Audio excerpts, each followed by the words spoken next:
반갑습니다. K입니다.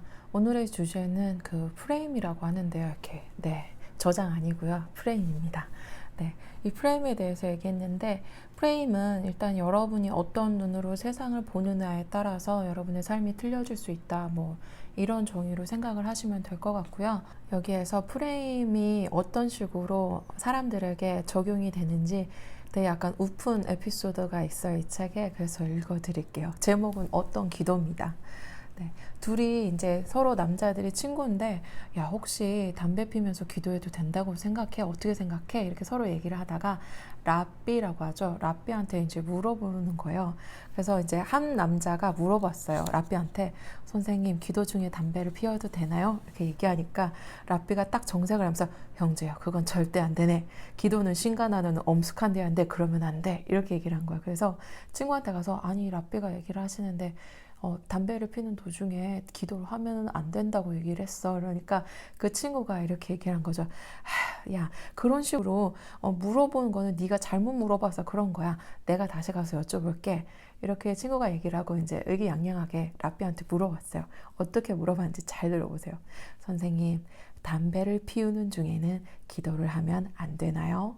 이렇게 얘기하니까 랍비가 온화한 미소를 딱 지으면서, 형제요, 기도에는 때와 장소가 필요 없습니다. 담배를 피우는 중에도 기도는 얼마든지 할 수 있습니다. 이렇게 얘기한 거야. 약간 그거죠. 아니, 어차피 기도하는 거는 똑같은데 담배를 기도 중에 피워도 되느냐, 아니면은 담배를 피는 와중에 내가 기도를 해도 되느냐, 약간 아다르고 어다른 이 차이인 거예요. 근데 이게 약간 여러분이 가지고 있는 프레임이 얼마나 큰 영향을 미칠 수 있느냐, 이런 게 대해서 약간 조금 웃기게 이렇게 예시가 나온 건데, 그 각각 개인이 틀리지만 그 개인마다 어떤 프레임을 지니고 있느냐에 따라서 그 사람의 인생과 그런 행복과 기쁨과 주변 환경, 이런 것까지도 다 바뀔 수 있다라는 거죠. 그래서 또 다른 예를 제가 또 하나를 들어드릴게요. 어떤 환경미화원으로 일하는 아저씨가 있었는데, 이 일이 되게 힘들잖아요. 냄새도 많이 나고 지저분하고, 그리고 아침 일찍 막 나와서 해야 되고, 그래서 아무도 보고 있지 않은데 이 어떤 아저씨가 일을 너무 열심히 하시는 거예요. 근데 그렇다고 월급 돈을 많이 주는 것도 아니지만 항상 이분 표정이 되게 밝았다는 거예요. 그래서 어떤 젊은이가 이걸 지켜보다가 그분한테 물어본 거예요. 아니, 도대체 힘들지 않으세요? 어떻게 그렇게 행복한 표정으로 늘 똑같은 일을 할 수 있으세요? 라고 이제 물어봤는데, 그때 환경미화원의 대답이 정말 걸작이었습니다. 이분 대답은 이거예요.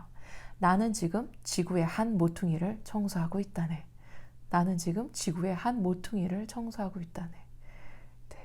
이게 약간 이 책에서 말하는 정말 좀 약간 단편적인 예지만 행복한 사람이 지닌 프레임이라는 거예요.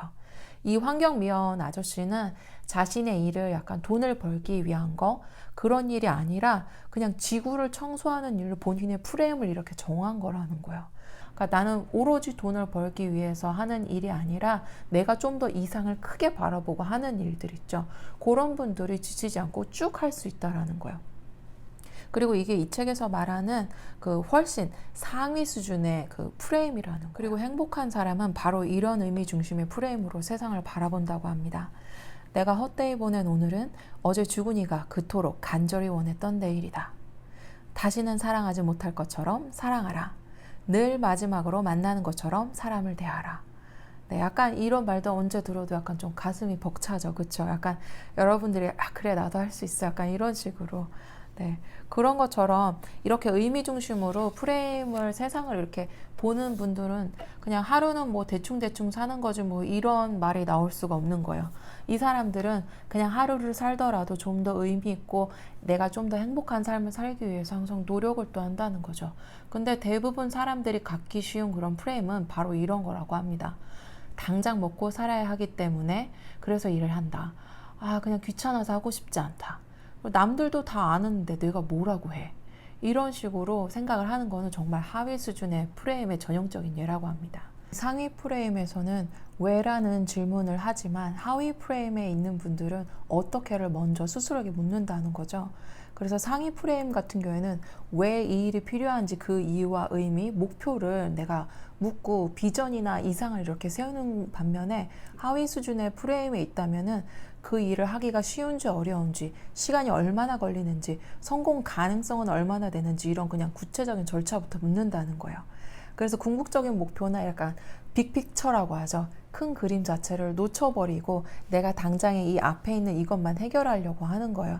근데 그렇게 하다 보면은 좀 더 내가 높이 멀리 갈 수 있음에도 불구하고 당장 요 앞에 것만 해결하기 때문에 내가 금세 또 지쳐요. 이거 해결하고 나면 또 다른 어느 문제가 또 나타나잖아요. 그럼 거기에 대해서 또 어떡하지? 예, 이제 이거 조금 가시죠. 그래서 이런 식으로 우리가 상위 프레임을 좀 더 갖도록 노력을 하려면 제일 먼저 해야 되는 질문은 왜? 이게 되게 중요하고 하위 수준의 그런 프레임은 뭐였죠? 네, 바로 어떻게 이거였어요. 그래서 우리는 이 how보다는 why에 조금 더 집중을 해서 내 프레임을 전환을 할 필요가 있다는 거죠. 그래서 상위 수준의 프레임을 갖고 있는 사람은 no보다는 yes라는 대답을 자주 하는 편이고요.